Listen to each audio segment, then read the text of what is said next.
qu'il y a 2 points. Les 2 points où Maktir est à Ketoret, et Meitiv est à Nerot. À combien de lignes à peu près? 4 lignes d'en haut de la page. Ah, ben ça, oui, oui. C'est écrit dans la Mishnah, Salut Bokotov. Dans la Mishnah que le Kohen Gadol, les 7 jours avant Yom Kippour, il s'entraîne. Et qu'est-ce qu'il fait?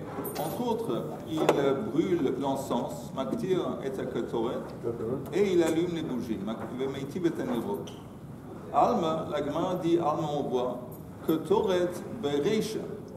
Apparemment, c'est la Ketoret qui précède l'allumage des bougies. Vehadar Nerot, et seulement après, il y a l'allumage des bougies. Ureminu, on apporte une apparente contradiction. Mi shezacha bedishun mizbech apnimi, ou mi shezacha bemenora, ou mi shezacha beketoret. Plus tard, on parle du pais. Pais, c'est le tirage au sort. Et c'est écrit là-bas, on va voir qui est celui parmi les Kohanim qui va mériter d'enlever le dishun, les cendres de mizbech apnimi. C'est le misbech d'or qui se trouve dedans dans le Hikra. Mishezacha Menorah, qui est responsable d'allumer la bougie, la menorah. Ou Mishezacha Ketoret, et Mi qui est responsable de brûler le Ketoret. Et là, qu'est-ce qu'on voit? On voit que la menorah précède le Ketoret. Dishun, comment tu traduis? Dishun, Deshen, c'est les cendres. C'est les cendres? Oui. Deshen, c'est la pelouse normalement. Ici, non, c'est l'engrais.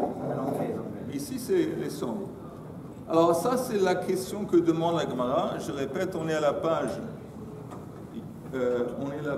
Yud Daled. Amoud Bet. Et on est à peu près 5-6 lignes d'en haut de la page. Donc ça, c'est la Kushia. Dans notre Mishnah, qui dit que le Kohen il s'entraîne, d'abord il y a la Ketoret, après il y a la Menorah. Et plus tard dans Masechet Yoma, quand on parle du tirage au sort, d'abord on voit qu'on fait allusion à la menorah, l'allumage de la menorah, et seulement après la Ketoret. Moi j'avais une question préliminaire que j'avais posée à la fin du cours précédent. Est-ce qu'on peut lire le Rashi de la Mishnah sur Meitiv et Nerot? Oui. Alors très vite, je lis le Rashi sur la Mishnah de la page précédente. C'est-à-dire finalement, pendant les 7 jours qui précèdent Yom Kippour, messieurs les Kohen, attendez là, c'est moi qui fais le Ketoret. C'est lui qui fait, exactement, c'est lui qui fait le Ketoret, c'est lui qui jette le sang du Korban Atamid du matin et du soir. Parce que comme ça, c'est ce qu'il est censé faire pendant Yom Kippour. Pendant Yom Kippour, il fait tout. Alors il doit s'entraîner. Alors, juste, je regarde très vite pour Yehuda la Mishnah, on l'avait dit la page précédente. Kol shivat hayamim hu zorek et adam ou maktir et hakatoret ve meitiv et nerot ou makriv et harosh et haregel. Maintenant, Rashi dit meitiv et nerot, medashen min efer aptilot shekavu.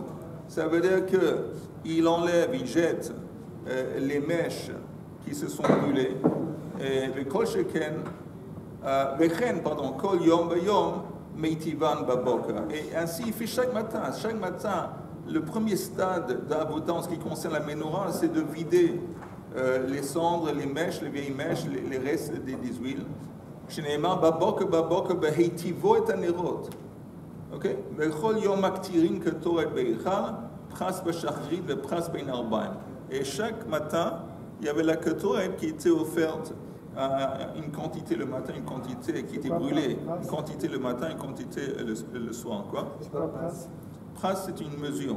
Pras, c'est la moitié. La moitié. La moitié. Il y avait la moitié de la quantité de coton qui était brûlée le matin et la moitié le truc. On retourne à notre point. Non, j'ai posé la question parce que hier, vous avez dit que Meitiv et Nerot, ça inclut l'allumage des bougies. Oui. Et c'est vrai que Rachid dit ça, mais quand la Gemara parle, elle ne parle jamais de la Hadlakat Nerot. Elle parle de celui qui mérite dans le Pais. Toi, tu as mérité de t'occuper de la Tiv et Nerot. Et la Tiv et Nerot, comme Rachid dit, c'est d'évacuer les détritus. Mais ça veut dire en fin de compte que cette personne aussi, il va être responsable d'allumer.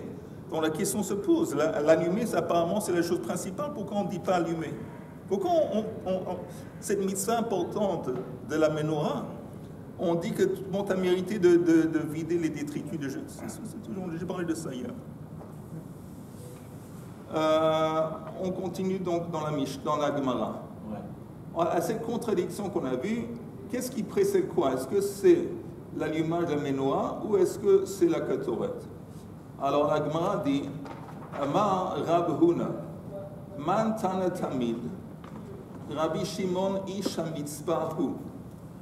Tu m'apportes une contradiction sur notre Mishnah de Masechet Tamid qui parle du pais, qui parle du tirage au sort. Mais ce n'est pas une contradiction, c'est un auteur différent. C'est deux opinions différentes. Parce que c'est qui l'auteur de Masechet Tamid? C'est Rabbi Shimon Ish HaMitzpah. Pardon? Rabbi Rizda. Non, c'est Rabbi Shimon Ish HaMitzpah. C'est lui, on propose, c'est lui l'auteur de la Masechet. Mais au début, on disait que ce n'était pas la Rabbi Akiva, c'était voilà. Rabbi Rizda. On a dit c'est à part Rabbi Akiva, c'est Rabbanan. Toi, tu me dis que l'auteur de Masechet Tamid, compris jusqu'ici, c'est clair, ou si quelqu'un c'est flou pour quelqu'un? Raconte, demande. Oui, c'est un peu flou. Un peu non, alors demandez si c'est flou. Je répète très simplement, la Gemara apporte une question de base. Dans notre Mishnah qui parle de l'entraînement du Kohen Gadol, les 7 jours avant, il dit, bon, d'abord il fait la ketoret, après la ketoret, il allume la menorah. Après, on apporte, je ne sais pas si c'est une braïta ou une Mishnah de Masechet Tamid qui parle du pais ou tirage au sort.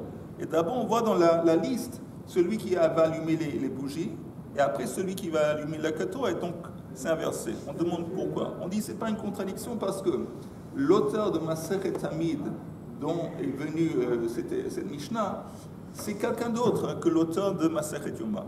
Donc, c'est deux opinions différentes. Et apparemment, ils ont une façon différente de comprendre l'ordre. On dit que c'est Rabbi Shimon Ish HaMitzpahu. Mais apparemment, on a appris le contraire. D'Etzna, c'est enseigné dans une Mishnah. Balo le keren mizrachit tzfonit. Il y a un petit truc ici. Venoten, il faut dire Venoten mizrachat tzafona. On parle de jeter le sang de korban haola, du tamid. Le tamid qu'on offre 2 fois par jour, c'est une ola. Comment on jette le sang? On jette le sang à 2 reprises. On va voir ici, le Kohen, il prend le sang, il va au côté mizrachit tzfonit. Alors, juste essayer de voir dans votre tête, ceux qui ont un croquis dans la Gemara, ils peuvent regarder le croquis. Que quand vous rentrez dans la cour du temple, vous rentrez par l'est. Et tout à fait à la fin, à l'ouest, il y a le Kodesh HaKodashim. L'autre extrémité, le Kodesh HaKodashim dans les Eichal. Mais avant qu'on rentre dans les Eichal, il y a tout de même... voilà. Ça, c'est l'ouest. Exactement. Alors on rentre par l'est, et on voit, il y a le Misber. Maintenant, le Misber, tu vas au sud pour monter la rampe. Oui. Donc, tu montes la rampe à partir du sud. Et ça vaut la peine de regarder le croquis, de mémoriser, parce que on monte la rampe au sud. Et puis après, on va à droite. On va à droite, ça veut dire il y a 4 coins du Misber. Donc, il y a sud-est. Après, il y a est-nord. Il y a nord-ouest, et après, à la fin, il y a ouest-sud. Ok? Donc, lui, qu'est-ce qu'il fait? Chaque fois, c'est la même chose. Et le sang du Korban Tamid, il va au côté est-nord, et il jette le sang sur le côté, de sorte que le sang va s'éclabousser un petit peu sur les 2 côtés. Après, il continue, il va de l'autre, c'est la diagonale, il va à l'autre côté qui est ouest-sud. Il fait la même chose, il jette le sang sur le coin, de sorte que le sang, il est jeté sur les 2 côtés. Non, sur le milieu alors. Sur le milieu du coin. Sur le milieu pour que ça aille à droite et à gauche et que ça touche les 2 coins. Exactement, j'ai essayé de dire ça. J'ai pas réussi. Il va sur une diagonale alors. Dans la diagonale, exactement. Alors, dans la Mishnah, c'est écrit Balo le keren mizrachit safona venoten mizrachat safona. Il jette le sang du côté est et nord. Ma'aravi dromit, après il va à la diagonale, le coin qui est en face, qui est le coin Ma'aravi dromit, Benoten Ma'arav daroma. Vetanayala, et là-bas c'est enseigné en ce qui concerne cette Mishnah, Rabbi Shimon Ish HaMitzpah Meshane Betamid. Il n'est pas d'accord. Il fait une distinction quand on parle du Tamid. Lui, il dit Mizrachit Safona Noten Mizrachat Safona. Ça, il est d'accord. Mais Ma'aravit Daromit Noten Ma'arav Ve'achakar Noten Daroma. Il y a une distinction qui fait qu'il dit quand tu vas à le deuxième coin de la diagonale, tu ne jettes pas à une reprise au milieu du coin. Pas à une reprise, tu les fais à 2 reprises. Une fois du côté ouest, sur le côté ouest du Mizbeach, une fois sur le côté sud. Mais tout ça, on apporte pour dire que Rabbi Shimon Ish HaMitzpah, il est contre le Tanakama. Toi, tu me dis que l'auteur de Masechet Tamid, c'est Rabbi Shimon Ish HaMitzpah. Mais si c'est comme ça, on n'aurait pas cette situation où lui, Rabbi Shimon ben Mitzpah, il est contre la première opinion. La première opinion, si c'est Stam, c'est censé être l'auteur de la Mishnah. Alors ça ne peut pas être lui parce que lui, il conteste. Donc on dit, tu me dis que c'est l'auteur de Masechet Tamid. Apparemment non, parce qu'on voit, on t'apporte un Mishnah dans lequel il conteste le Tanakama. Ela Amar Rabbi Yochanan, Man Tana Seder Yoma. Plutôt, on dit l'inverse. C'est qui l'auteur de la Mishnah, la Masechet de Yoma? Rabbi Shimon Ish HaMitzpah. Voilà. Donc on dit, bon, il n'y a pas de contradiction en ce qui concerne l'ordre. Est-ce que c'est d'abord la Menorah et après la Ketorah et tout inverse? C'est 2 opinions différentes. L'auteur de Yoma, c'est Rabbi Shimon Ish HaMitzpah. Et l'auteur de Tamid, c'est quelqu'un d'autre. Verami Seder Yoma à Seder Yoma. Il dit, mais attends, même dans la Masechet de Yoma, il y a une contradiction en ce qui concerne l'ordre. Detznan, c'est enseigné plus tard dans une Mishnah. Pais Hasheni. Encore une fois, il y avait plusieurs tirages au sort le matin. Le deuxième tirage au sort, c'était écrit Mishochet, Mizorek, Mimedashen Mizbech Hapnimi, Mimedashen et Amenora, ou Mima'ale Eivarim la Kevesh. Ça veut dire que ça concernait qui va être celui qui va jeter, qui va être celui qui va faire la shrita du korban, le korban atamid. Mizorek, c'est qui celui qui va jeter le sang? Ça peut ne pas être pour le même? Non, c'est des actes différents et ils sont départagés entre les kohanim différents qui font partie de l'équipe. Alors, Mizorek, Mimedashen Mizbech Hapnimi. C'est qui celui qui va prendre les cendres du Mizbech Hapnimi? Ou Mimedashen et Amenora. Ou Mima'ale Eivarim la Kevesh. Et c'est qui celui qui va faire monter, après qu'on a découpé la Ola, et le mettre sur le Kevesh? Pais Ashlishi, le 3e tirage au sort. Chadashim le Ketoret, Bou Bahafisu. 10e ligne avant la fin. Et là, c'est écrit que les nouveaux, c'est quoi les nouveaux? Ceux qui n'ont jamais auparavant fait la mitzvah de Ketoret. Venez participer au Pais, au tirage au sort pour la Ketoret. Des gens qui ont déjà fait, des kohanim qui ont déjà fait la Ketoret, ils ne peuvent pas la faire une deuxième fois. On dit, ceux parmi les kohanim qui n'ont pas encore dans leur vie mérité de le faire, venez et participez au tirage au sort. Pourquoi c'est comme ça? Peut-être il y a un Rashi qui nous dit, regardez, Chadashim, c'est plus en bas, un Rashi plus en bas, qui dit Chadashim. Vous voyez, c'est à peu près une dizaine de lignes d'en bas. Chadashim, Oui. et la première grande ligne dans la grammaire normale, en bas du Rashi. Kohanim shelo hiktiru ketoret miyemehem. Les kohanim qui dans leur vie n'ont jamais fait la ketoret, yit kapsu kulan lekan legora la ketoret, qui vont venir s'assembler, participer au tirage au sort. Avalo yeshenim, mais pas des gens qui ont avant fait la ketoret. Pourquoi? D'amar lekaman meolam lo shana ba'adam. Il n'y a jamais eu un cas où un kohen a fait 2 reprises la ketoret. Pourquoi pas? Le fiche haïta ma'asheret. Apparemment, il y avait une caractéristique, une skoula avec le ketoret, que ça enrichit. Généralement, Yassimo Ketora Ba'apecha, c'est écrit dans Dvarim, Yassimo Ketora Ba'apecha. On parle de la Ketoret, Urtiv, battre, et c'est écrit tout de suite après, c'est juxtaposé, Barech Hashem Chaylo, que Hashem va bénir son Chaylo, son, je sais pas, traduire, son Chayl, sa force, c'est bien, disons, c'est bien. Alors là, on voit que la Ketoret, elle enrichit. Mais alors, comme ça enrichit, on ne veut pas donner au même Kohen à 2 reprises. On veut essayer de donner à chaque Kohen possible la possibilité de... Qu'est-ce que ça a rapport avec ce qu'on entend dessus? On va voir tout de suite. Mikol Makom Rashi dit Shma'inan Mina Hatavat Nerot Kodemet le Ketoret. Parce qu'on avait dit que le deuxième tri, on parle de la menorah. Le troisième pais, on parle de la Ketoret. Donc quand on parle des pais, encore une fois, ça c'est dans Masechet Yoma. D'abord on voit la menorah, après on voit la Ketoret.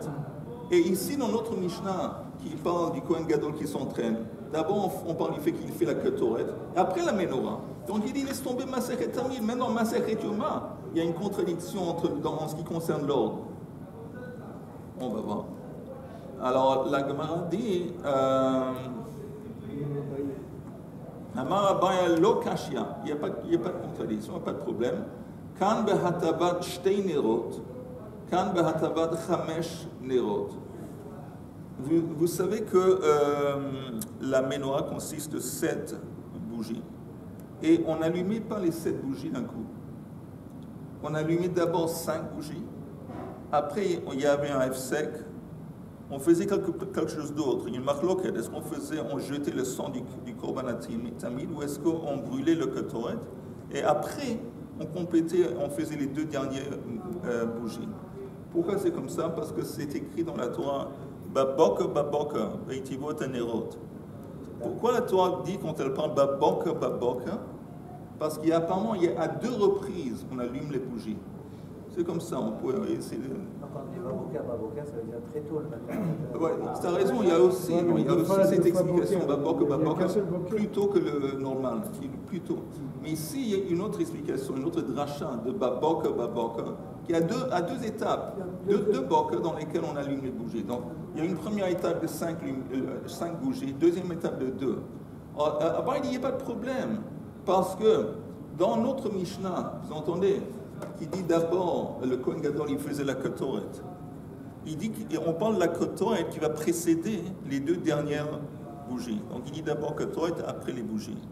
Plus tard, quand on parle du Pais, il dit d'abord la menorah, et après, alors quand il dit la menorah, on parle des premières 5. C'est pour ça qu'on dit d'abord la menorah, et après la Ketoret. C'est comme ça qu'Abba, il explique l'apparente contradiction. Quand Ba'atavat Chamesh Lirot, le Meimra, alors il dit maintenant, ça laissait entendre que Ketoret mafsik lehu, que la Ketoret, c'est ça qui vient interrompre entre les 5 et les 2 bougies, l'allumage des 5 et 2 bougies de la menorah. Veha, et pourtant, Abaya Mesader Ma'aracha, Mishmei de Gemara. Abaya, hein? Pardon, pourquoi 5? Je ne sais pas. Je sais pas. Non, je ne sais pas, c'est comme ça, 5, et peut-être il y a une dracha sur les mots, je ne sais pas. Abaya Mesader Ma'aracha, Mishmei de Gemara. Abaya, il a expliqué, il a enseigné l'ordre du service, des actes différents du service dans le temple. Alors il disait comme ça, Vedam Hatamid Mafsik lehu. Lui il dit, c'est quoi qui vient interrompre l'allumage des bougies? C'est pas la Ketoret, c'est le sang qui est jeté, le sang du tamid qui est jeté sur le misbéach. Amre Lokasha. Il dit, ah ça c'est pas un problème non plus. Ahul Abba Shaul, Hale Rabbanan. Il y a un où il s'exprime selon l'opinion d'Abba Shaul et l'autre c'est Rabbanan. De Tanya, comme on va voir dans la braïta qui vient, Lo yeiti betanerot ba'achar kar yaktir. On n'a pas le droit de d'abord allumer les bougies et après brûler l'encens. Elle a plutôt yaktir ba'achar kar yeitiv. D'abord il faut brûler l'encens et seulement après allumer. Ok, donc ça laisse. Qu'est-ce que ça veut dire déjà? Il dit encore une fois, n'allume pas les bougies avant que tu fais la ketoret, tu dois faire la ketoret avant d'allumer. Regardez le Rashi. D'abord, on va voir le Rashi qui dit Kan bahatavat shtei nerot. Vous voyez le Rashi qui dit Kan bahatavat shtei nerot. Troisième ligne. Les commandes de Perek Shlishi, plus tard dans le 3e chapitre, Amrinen shemafsik bahatavat nerot, meshehitiv chamesh. Une fois qu'il a allumé 5 bougies, il s'arrête. Posek. Il attend qu'il va faire un autre service au milieu, entre-temps. Après, il complète, il allume les 2 autres. Il y a une marloquette entre Abba Shaul et Rabbanan, et que le mandama beketoret mafsik lehu. Il y en a un qui dit qu'il va interrompre l'allumage des bougies avec la ketoret, et que le mandama beshritat atamid, bezrikat damo mafsik lehu. Non, que là il va interrompre avec quand il offre le tamid, il jette le sang sur le misber. Mefresh tama d'afsaka. Apparemment, le Tana de notre Mishnah est de l'opinion que Ketoret, Mafsik lehu, que c'est la Ketoret qui vient au milieu. Donc c'est pour ça qu'il dit d'abord tu fais la Ketoret, le Kohen Gadol il faisait la Ketoret après l'allumage.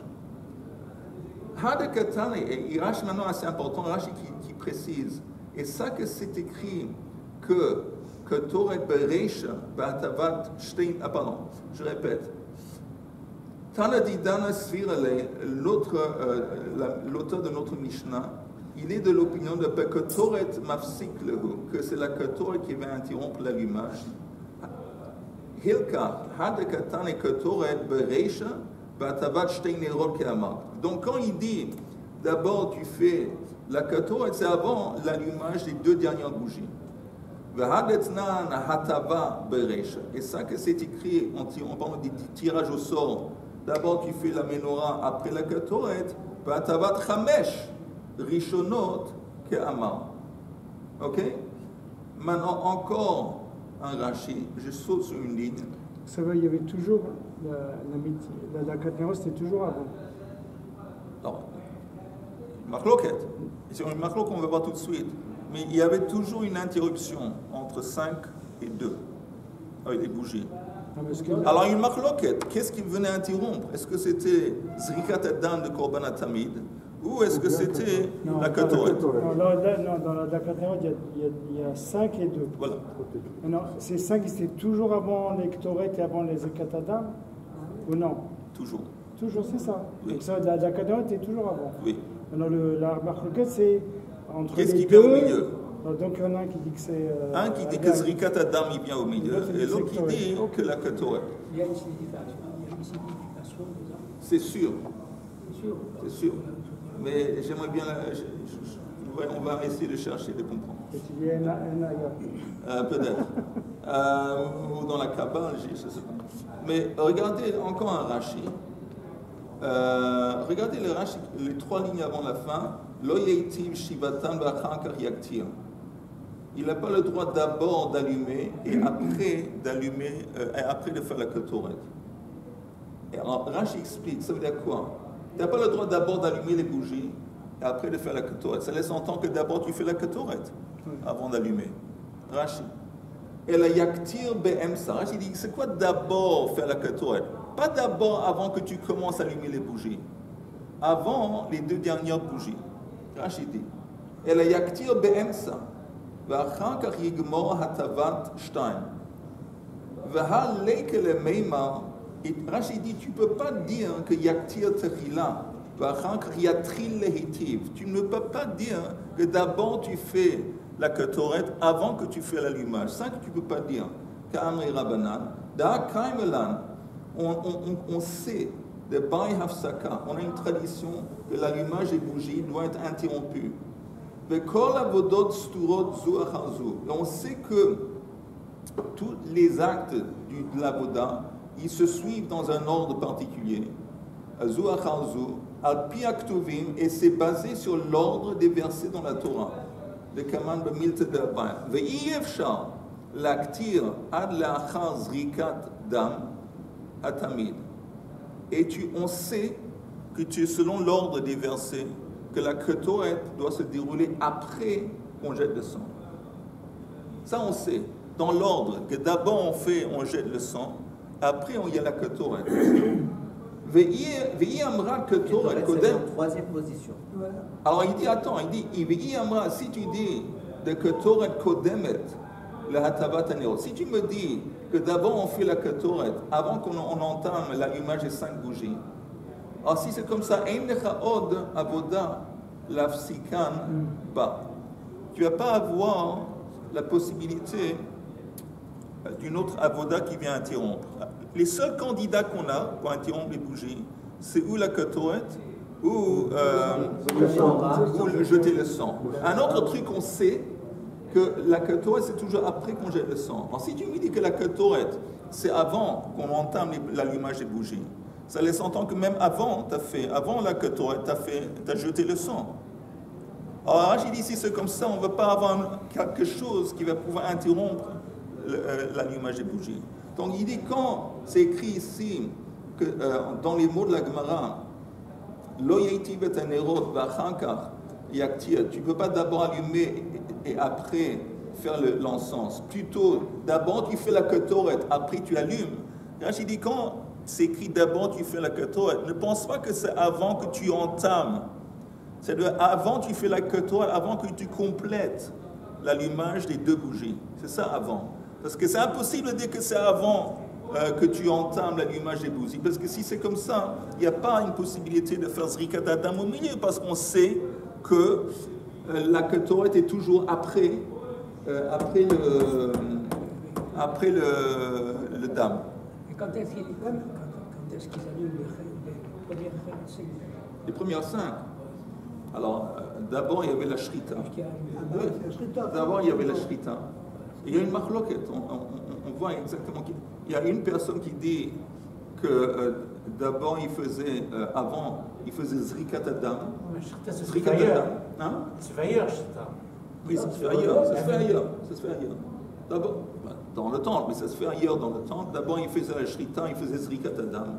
Après, il faisait chamesh nerot. Et après, il faisait la ketoret, après 2 nerot. Il y a une autre opinion qui dit non. D'abord, les shrita, après chamesh nerot, après zrikat adam, après les 2 nerot, et après que tu as allumé les 7 bougies, tu fais la ketoret. Ça, c'est la marloquette. Alors, c'est comme ça qu'il propose de comprendre dans la Yoma la différence entre ces 2 opinions différentes vis-à-vis de l'ordre des actes, des avodot, dans les mots.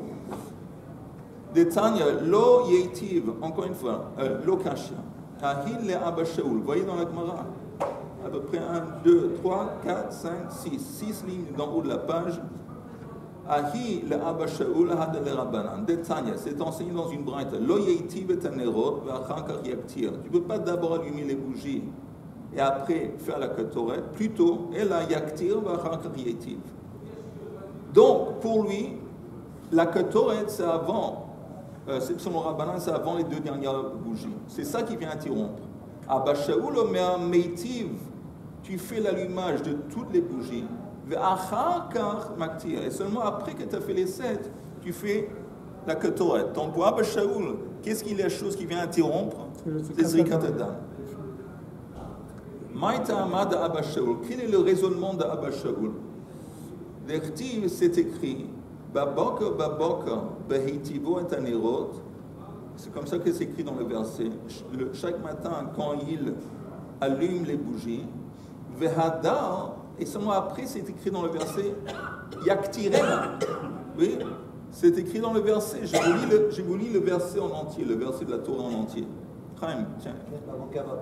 Vehiktir alav Aaron keto et samim baboka behitivo et hanerot yaktirena.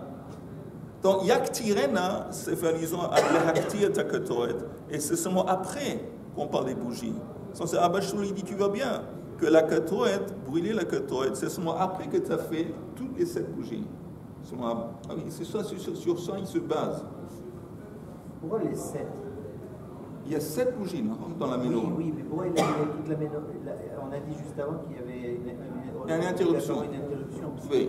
Alors, selon Abba Shaul, tout le monde est d'accord qu'il y a 5 bougies, interruption, un autre minavota et puis 2. Alors, Abba Shaul, lui, il dit que c'est Zrikat Adam qui vient interrompre. Et à la fin, après tu fais les 2 Nerot. Voilà, Abba Shaul. À la fin, tu fais le Ketoret. Et Rabbanan, non. Rabbanan, eux, ils disent, tu fais les 5 Nerot, après tu fais la Ketoret, après tu fais les 2, et le Zrikat Adam a eu lieu avant que tu avais fait les 5 Nerot. Avant. Parce qu'on sait que Zrikat Adam, ça doit précéder la Ketoret. Alors, la Gemara dit, encore une fois, Rabbanan, ça c'est comme ça que Abba Shaul il a compris. Et Rabbanan, Maïk Amar Rachmana, comment eux, Rabbanan qui disent que la Ketoret se déroule au milieu de l'allumage, comment ils comprennent le verset? Parce que le verset il dit tout de même, Yaktirena, c'est à la fin de l'allumage. Comment eux, Rabbanan, ils vont expliquer, aborder ce verset? Rabbanan, Maïk Amar Rachmana, qu'est-ce que la Torah dit? Ils comprennent comme ça. Be'idan, on tourne en haut de la page suivante. Be'idan hatava, pendant l'allumage, te'e maktar ketoret. Il faut qu'on ait une situation où l'encens est en train de monter. Ça veut dire qu'au moment que tu allumes les derniers, parce que Rabbanan ils disent encore une fois que c'est la ketoret qui vient interrompre l'allumage. Alors comment ils comprennent le verset où on trouve le mot pendant que tu allumes, tu vas faire l'encens. Abba Shaul il dit que ça veut dire qu'après que tu allumes, tu fais l'encens. Rabbanan dit que non. Pendant que tu allumes les 2 dernières bougies, tu dois faire en sorte que déjà il y a la fumée de l'encens qui est en train de monter. Pourquoi? Parce que tu as allumé l'encens avant que tu as fait les 2 dernières bougies. Donc, c'est ça qui dit, pendant que tu allumes, quand il allume, c'est quoi Nérot? Les 2 derniers, Yaktirena. Yaktirena, c'est pas allumer l'encens, c'est Yaktirena, c'est la fumée qui monte. Activé. Non, c'est même pas activé. Yaktirena, ici, c'est où la fumée, elle monte, pendant que les 2 derniers sont allumés. C'est comme ça qu'ils comprennent. Est-ce que c'est clair pour tout le monde ou est-ce que c'est flou pour quelqu'un? Pendant que tu allumes, en fait, c'est pendant que tu allumes les 2 dernières. Oui. Selon Rabbanan, pendant que tu allumes les 2 dernières, tu dois avoir une situation où déjà l'encens est en train de monter. Maktar Ketoret. Alors la Gemara dit, si tu ne vas pas, Rabbanan continue, si tu ne comprends pas comme ça, et tu dis comme toi, tu as dit à Bachelot que la Ketoret c'est à la fin, c'est après l'allumage des bougies, on a un problème. On sait qu'on doit aussi allumer, les bougies pas allumer, on n'allume pas les bougies le matin. Il faut juste préciser. Non, on n'allume pas les bougies le matin. On prépare les bougies. On les prépare. Il fallait le dire. On prépare les bougies le matin. On allume les bougies le soir. On ne va pas allumer les bougies le jour. C'est le Karban Tamid. Avant Mincha, on a vu. Pardon? Avant Mincha, on a vu. Après Mincha. Celui qu'on appelle le Korban Tamid. Non, on parle de la menorah. Le Korban, quand allumé. Oui, Korban Tamid. Oui, Korban Tamid, quand on parle de Zrikat Adam. Maintenant, la Gemara dit, si tu ne dis pas comme ça, si tu dis pas que la Ketoret est au milieu, Ben Arbaim, regarde ce qui se passe le soir. Dertiv ou Baha'alot Aaron et Anerot, Ben Arbaim Yaktirena.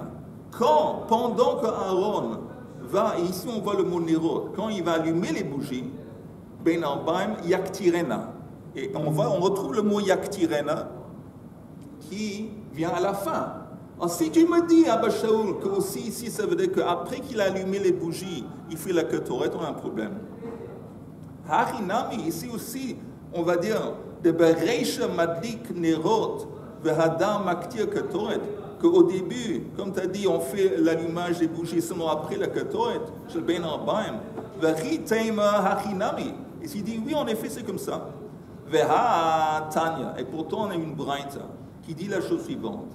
Mais Erev ad Boker, c'est écrit dans la Torah en parlant de l'allumage de la bougie, mais Erev ad Boker. Ça veut dire quoi, mais Erev ad Boker, du soir jusqu'au matin? Ça veut dire que Ten la midata, shete'e doleket veholechet kol halayla, mais Erev ad Boker. C'est une allusion au fait que Ten la midata, que quand le Kohen prépare les bougies, il doit mettre une quantité d'huile suffisante pour que les bougies de la menorah puissent rester allumées toute la nuit. Maintenant, c'est quoi toute la nuit? Toutes les nuits de l'hiver, de Tevet. Parce que les nuits de Tevet, c'est les nuits les plus longues de l'année. Donc ça veut dire qu'il fait la même chose, la même quantité l'été. C'est-à-dire que forcément l'été, les bougies vont rester allumées un petit peu du matin, parce que les nuits sont plus courtes l'été. Mais de là, on apprend, c'est écrit, encore une fois, c'est écrit, mais Erev ad Boker. Alors, c'est quoi mais Erev ad Boker? Que Ten la midata, prépare une quantité d'huile, j'étais doleket veholechet kol halayla, mais Erev ad Boker. Ça, c'est la première explication. D'abord, deuxième explication, mais Erev ad Boker, ein lecha avoda shekshira mais Erev ad Boker. Ça nous enseigne, Erev ad Boker, qu'à partir du soir où tu fais l'allumage de la menorah, il n'y a pas, jusqu'au matin, il n'y a pas une autre avoda. Ça veut dire que la dernière avoda qu'on fait pendant la journée, c'est l'allumage des bougies. Alors si tu dis comme ça, tu ne peux pas dire à Abba Shaul qu'après l'allumage, on fait la ketoret. Parce que c'est écrit dans le verset, encore une fois, que Ba'alot Aaron et Nerot Ben Arban, yaktiren à la fin, en suivant ton raisonnement. Alors, tu vas me dire qu'on fait la ketoret après, mais quand on dit Me'er Vad Boker, ça nous enseigne que la dernière avoda dans le temple, c'est la menorah. Elle a Zubilva, c'est seulement la menorah. Elle a Maïka Amar Rahmana. Plutôt, encore une fois, c'est Rabbanan qui parle. Qu'est-ce que ça veut dire? Qu'est-ce que Rabbanan disent? Be'idan Hadlaka, au moment qu'il allume les bougies, c'est Emakta Ketoret. On fait en sorte qu'il y a déjà la fumée de la Ketoret qui monte. Au moment qu'il. Là aussi, c'est sûr qu'il y a un sens. Quel est le symbole? Quel est le sens de ça? Qu'au moment qu'on allume la bougie, d'abord il y a la Ketoret qui monte. Qu'est-ce que c'est la menorah? Qu'est-ce que c'est la Ketoret? Il faut chercher. Tu vas allumer les Ketoret avant d'allumer les deux autres. Voilà. Et un truc important à préciser. Je ne pense pas qu'il y ait une distinction, ou peut-être il y a. Je ne pense pas qu'il y ait une distinction entre 5 et 2 le soir. Le matin, il y a 5 et 2. Le soir, je pense qu'il fait les 7 d'un coup. Ah, il y a 2 allumages? Non, le seul allumage qu'il fait, c'est le soir. Okay. Mais on avait dit le matin, quand il prépare les bougies, la préparation des bougies, et moi je me suis mal exprimé, j'ai dit l'allumage, mais la préparation des bougies était séparée en 2, 5 et 2. Ah, la préparation? La préparation. Mais là, maintenant... On parle de l'allumage. Le matin, c'est la préparation, le soir, c'est l'allumage. Oui. Mais il y a aussi l'interruption le matin? Non, il y a seulement l'interruption le matin. Et d'après Rabbanan, ils disent que on allume les 2 dernières bougies. Tout le monde est d'accord que en ce qui concerne la préparation des bougies le matin, il y a une interruption au milieu, il y a une avoda qui se déroule au milieu entre les 5 bougies, les 2. Machloket, est-ce que c'est Zrikatadam et on parle de la préparation? D'accord. Et le soir? Le soir, apparemment, ils font du 7 d'un coup, d'un trait. Bon, encore une minute, il me semble. Oui, c'est 7 d'un coup. Elle a Zubilvad. Elle a Maïka Marachmana, encore une fois, selon Rabbanan, Be'idan Hadlakate Maktan Ketoret. Achanam, ici aussi, en ce qui concerne le matin, Be'idan Hatava, quand tu prépares les bougies, c'est Maktan Ketoret. Alors tu dois brûler la Ketoret, pas après, mais au milieu. Alors comment Abba Shaul, lui, il va répondre? Parce qu'apparemment, il est d'accord que l'allumage des bougies, c'est la dernière avoda. Il est d'accord. Comment lui répond? Abba Shaul amar lecha shaynei hatam. C'est différent là-bas. D'ertiv auto. Parce que le mot auto, c'est écrit hadlikud. Où est-ce que c'est écrit auto?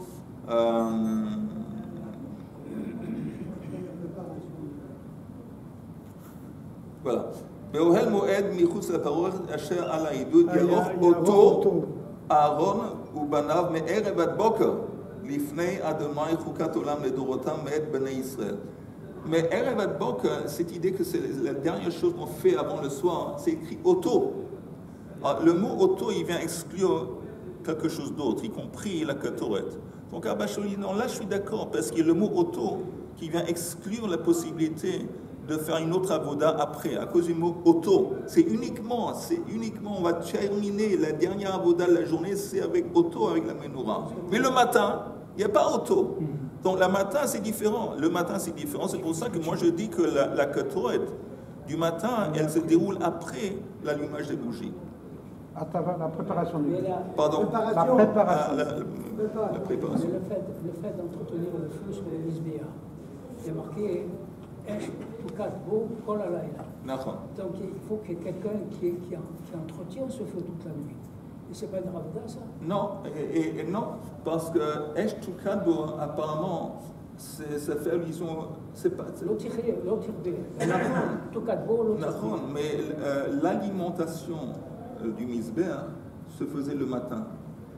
Et ça continue à brûler toute la journée jusqu'au lendemain matin. Justement, on dit dans la Torah, on met en garde que le feu ne doit pas s'éteindre sur le Mizbeah pendant la nuit. Donc il faut qu'il y ait quelqu'un qui entretienne. Où tu peux comprendre qu'il faut y avoir suffisamment de bois sur le Mizbeah pendant la journée, de sorte qu'il ne va pas s'éteindre pendant la nuit. C'est une autre façon de comprendre. Mais il peut se faire qu'il s'éteigne, il faut qu'il y ait quelqu'un qui soit là. Oui, si vraiment il s'éteint, alors il faut agir. Mais c'est pas une avoda, il n'y a pas d'avoda. Non, c'est pas une avoda la nuit de. D'abord, ça ne se passait pas. Si ça se passait, on fait quelque chose, mais c'est pas une avoda. Mais il y avait une avoda le matin. Il y avait un Kohen qui venait et son avoda c'était peut-être symbolique. Il a apporté 2 morceaux de bois et il est monté, il les faisait rentrer sur le Mizbeah et c'était une avoda en elle-même. L'Inès, on va continuer ça. Mercredi, je m'excuse. Mercredi prochain. Est-ce que tu as trouvé un il y a le Rav Elikan qui va donner le cours. Il y a le Rav Shmuel Elikan.